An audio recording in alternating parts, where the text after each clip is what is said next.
Well, timing noise pervades the timing residuals of most young and middle-aged pulsars. It limits the astrophysical uses to which we can apply these cosmic clocks. On the other hand, if we can understand timing noise, it may give us clues to the physics of the pulsars themselves. The data I'm going to talk about today was mostly described in the recent review by Hobbs et al. And much of the data, but not all of it, came from the use of the telescope at Jodrell Bank. It's a large database covering up to 40 years on some pulsars, and there are a large number of pulsars in the database. For long it was thought to be random and non-deterministic,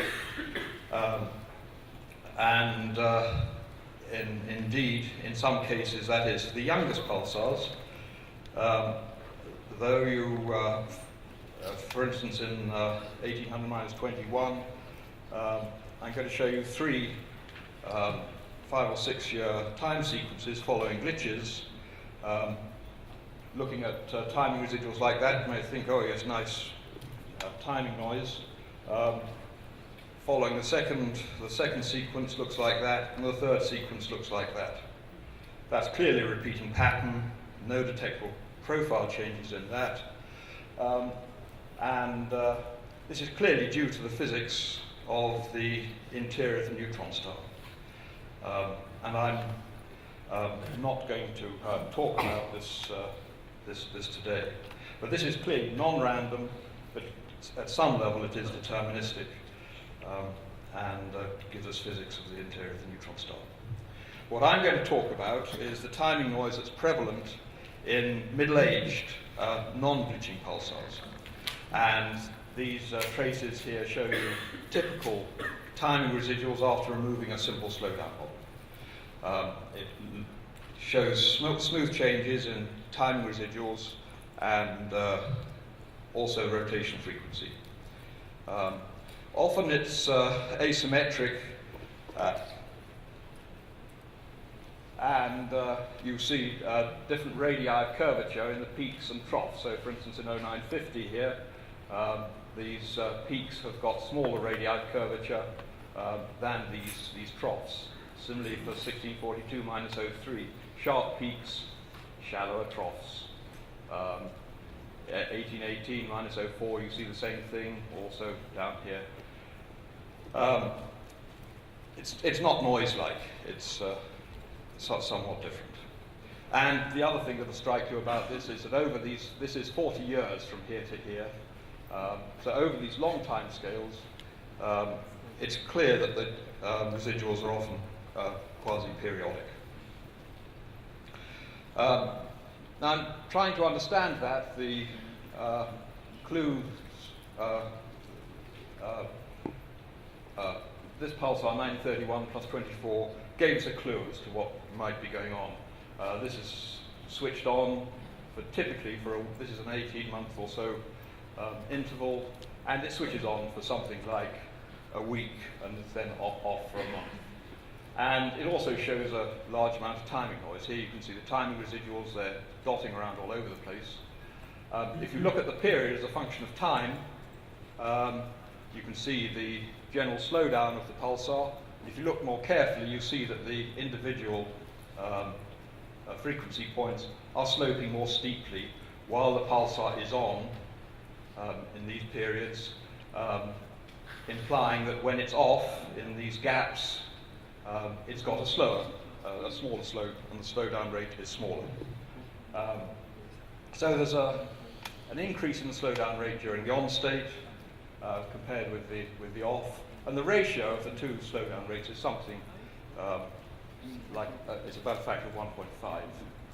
And our explanation of that is that it's due to the increase in magnetospheric currents out of the pole that we're seeing. That causes an increase in the radio emission that we see, and also a corresponding increase in slowdown rate as prescribed by Goldright and Julian. Note also that this curve here is the timing solution adding just one parameter, the difference, the extra having an off slowdown rate, and you can see that it describes the residuals very well. And in particular, what you'll see is that it has got this asymmetry where you've got, in fact, in this case, the dips are, the troughs have got a smaller radial curvature than the peaks. Throughout this, I will, for the slowdown rate, I will use F1, the first derivative of the frequency. Occasionally you'll see it appear on figures as nu dot. A couple of other examples of these intermittent pulsars where the same thing is happening. This was discovered in the Parkes multibeam survey. 2 orders of magnitude longer time scale than 1931 plus 24. Here you can see the period decreasing with time. It went off here and off here,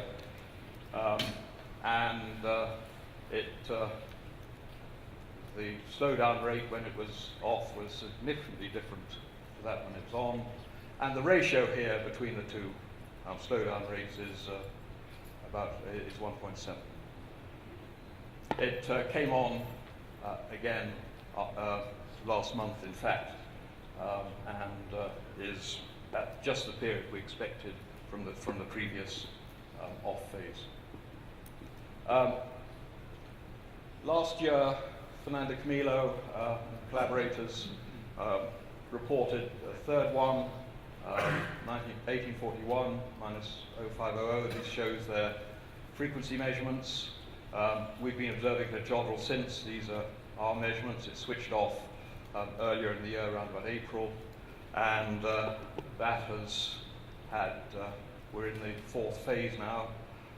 This has got a cycle time scale of the order of 1,000 days.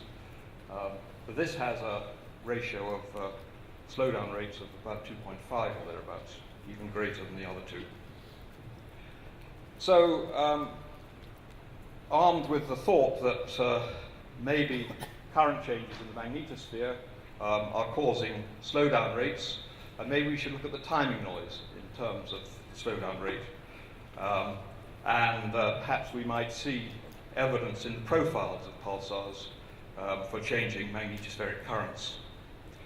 So we looked at the time sequences, plotting the slowdown rate as a function of time. So this is the timing noise. Instead of showing timing residuals here, we're showing the second derivative of that, which is the slowdown rate. And here you can see these periodicities I mentioned earlier, and it certainly doesn't look noise-like on these long time scales. On short time scales it might do so, but not over these. This is about 25 years here. The one thing you will notice is that the variations on the whole are bounded by well-defined high and low levels. It seems to be switching somehow between between two levels. Not nice square waves in general, although one or two look like nice square changes. There are more complicated profiles.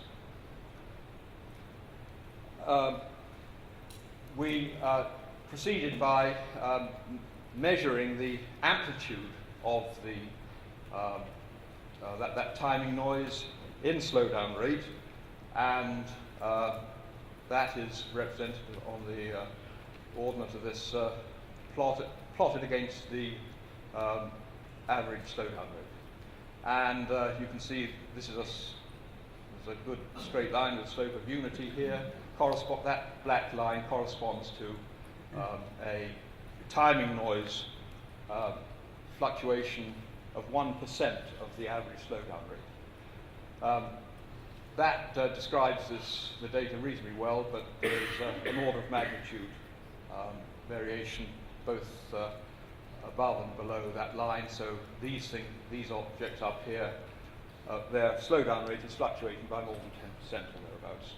So we chose to look at those which were, in general, which were fluctuating most, that were in general on that line or above it. And we were very surprised to see very marked changes, very significant changes in a lot of profiles. These are all pulsars where we have very good signal-to-noise ratio, I should add. So this one here, 2043, was in one mode is a nice wide double, in the other it's a much narrower single one. This one, the wings have come up in one mode compared with the other. 1828-11, the width changes a lot. Even this 1540-06, the main difference there you can see is just this little bit on the shoulder here. But because of the high signal-to-noise ratio, that is very significant, and we see that very regularly changing from one state to another. For 1822-09, there's a precursor which disappears completely at times. We chose very simple shape parameters to describe these changes. For instance, down here we took the ratio of the precursor to the main pulse. Up here we took W50, the 50% width. 50% width of this profile is much greater than the 50% width of that one, for instance, and so on. And we looked to see how those were related to the slowdown rate, and for 6 of the best examples, in each of these plots, the lower, there is a pair for each pulsar, the lower trace is the slowdown rate as a function of time, the upper trace is the chosen shape parameter, but smoothed over the same time scales it takes us to measure the period derivative. Typically it takes 50 or 100 days to measure a period derivative with sufficient precision, and so we averaged the shape parameter measurements over that period of time. And you can see there's a good, for most of these, just by eye, you can see there's a good correlation, that they're more or less following one another. And if formally you take cross-correlation functions of those two traces, of the shape parameter and the slowdown rate, you get functions which peak in amplitude, either anti-correlation or full correlation, at zero lag.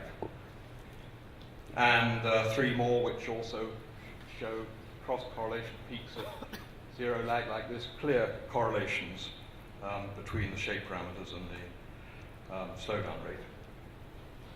Now, it's not simple switching. Here you can see in two examples, here's the slowdown trace, and here's the average shape parameter.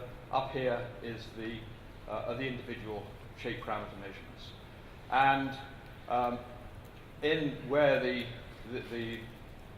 slowdown rate is flat, the shape parameter measurements are either generally in one mode or another. You're not sure which it is, but on average, it's got a level here. When the slowdown rate is at peaks here, the shape is always has always got this particular value up here.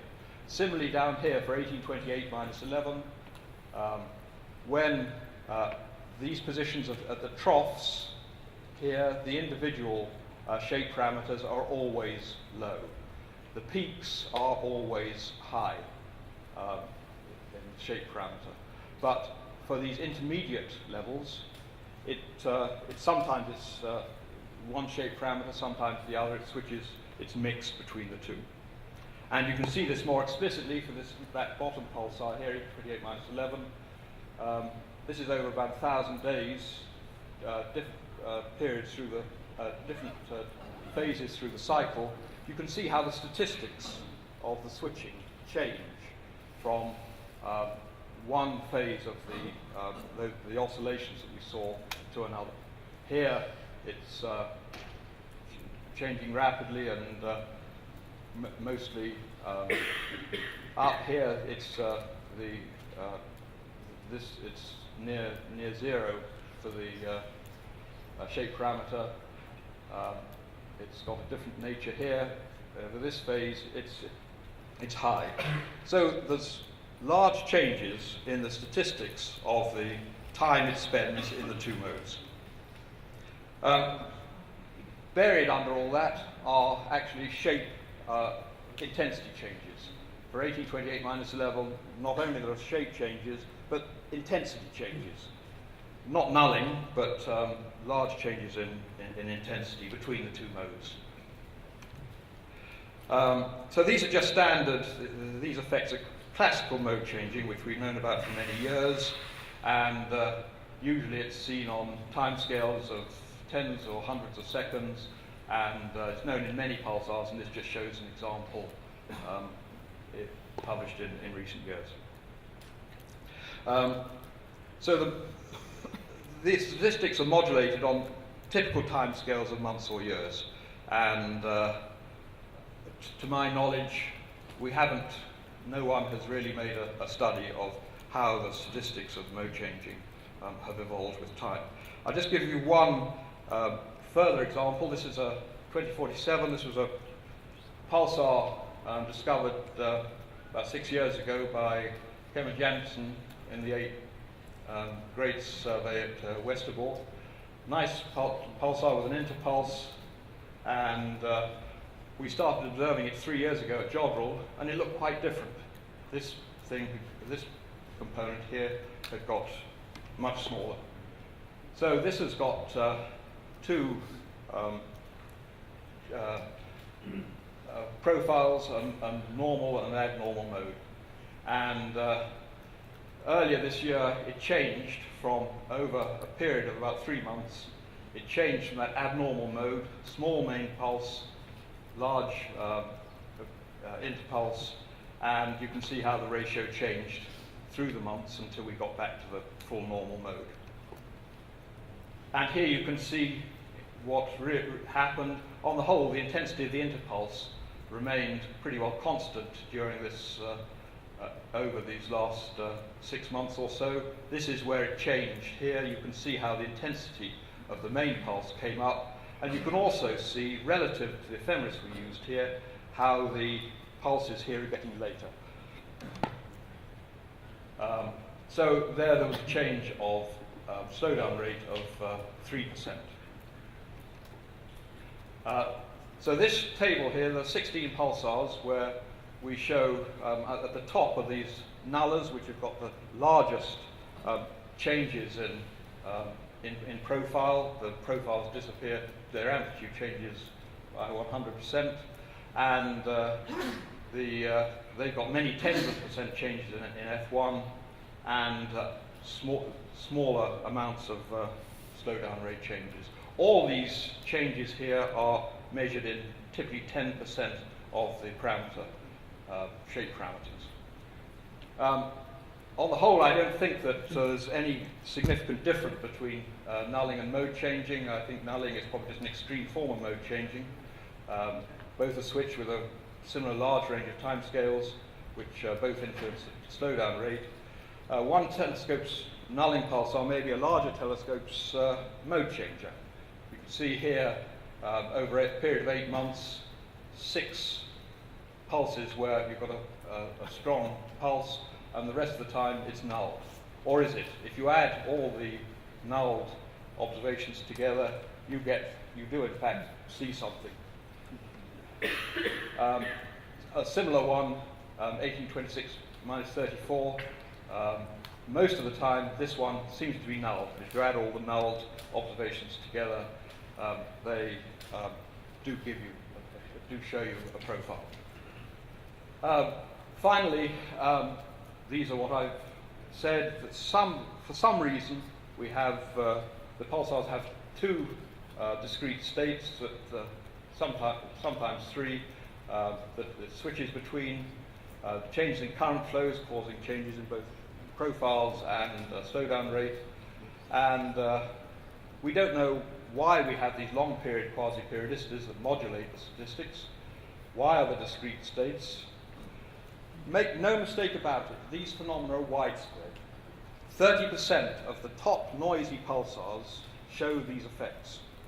The only reason I think that the other 70% don't show them are because of the limited signal-to-noise ratio of the profiles that we have in our timing database. I feel reasonably confident that most of those, when looked at with a sufficiently large telescope and looked at with good instrumentation, I suspect most of those will show period changes. The last two things are obvious. Thank you for your time.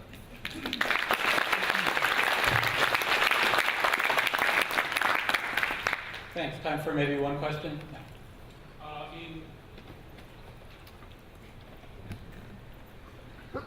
In those pulsars, then you see correlation between the pulse shape and the spin down rate.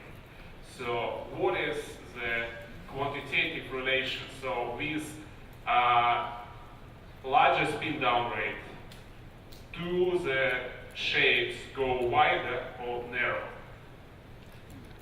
Usually with the larger spin down rate, you get an increase in the intensity of the profile near the center of the pulse. The core emission usually tends to increase in intensity.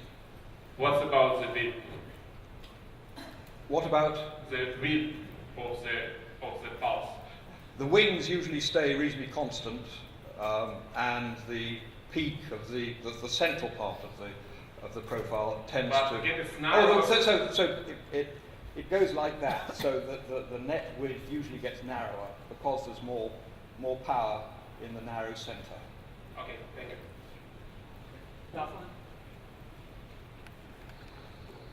This is not just a question for Andrew, but for others as well.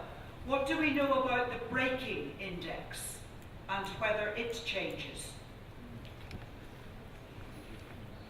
For most of these pulsars, it's impossible to measure a breaking index because of these effects that we don't understand. Now, it may be that if we can understand these, the source's timing noise and correct the data for it, as I indicate that it's possible, it may be that we can improve the timing on these pulsars to such an extent that we might be able to determine the breaking indices. Okay, over.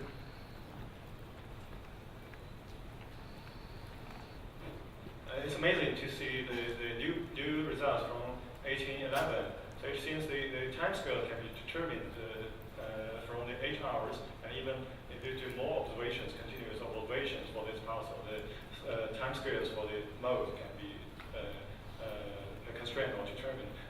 Another comment is that last year we did work using the Xinjiang Observatory and also Jurong Bank data for to determine the time scale of normal pulsar 0329 plus 1554. We determined the distribution of the time scale for each normal and abnormal mode. They follow gamma distribution, and non-periodic was fine. Just a comment. Thank you. Right, okay. All right. Andrew, the changes you saw in 2047, what did the change in F1, or the profile of the change in F1 look like over the 3 months of change in profile? What did what? So did F1 change suddenly? No, F1 changed. It looks as if F1 changed gradually in the same way that the profile did. As the main pulse came up strong, it changed by a factor of 10 over the 3-month period. And we've got to study it more carefully because it takes, you need, as I indicated before, you usually need several weeks to measure a period derivative. But as far as we can tell, the period derivative grew over the same time as the pulse. Thanks. Okay, I think we should cut off questions there so that we don't get too far behind. So thanks again, Andrew. Very nice.